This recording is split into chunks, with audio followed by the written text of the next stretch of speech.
Hey Richard, it's Ryan. When we were talking yesterday about the pre-turbo setup, I wanted to give you kind of an overview of the pre-turbo jet that I have in place today.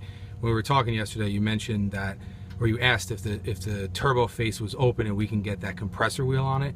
But in this car, the way that the turbo is routed, it has an inlet that points straight up here where the coupler is, but then routes down to a 90-degree.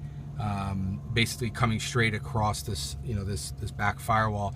So there's no way to get a jet directly at the nut on the compressor wheel.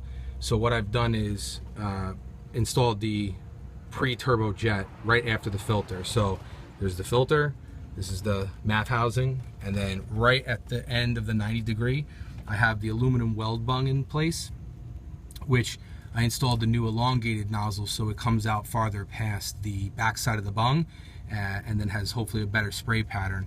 And then looking online in a 90-degree bend, I was learning that the highest flow rate or velocity is at the back here at this pipe. So my goal was to spray into that high velocity stream and then carry it across this entire section, which is probably close to about 2 feet, and then we'll run down 90-degree straight into the turbo inlet, but then at the bottom it will then curve again and run into the compressor housing this way at the bottom.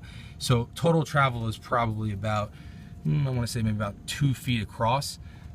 This jet is the 0.4 millimeter A version that you sent me. So I think that was 110 cc a minute. Let me know if you think this is a good setup and a small enough jet to provide some cooling, possibly a little bit of power, but not so much that it will collect condensation or drops that could potentially erode the compressor wheel. Let me know what you think. All right, thanks Richard, bye.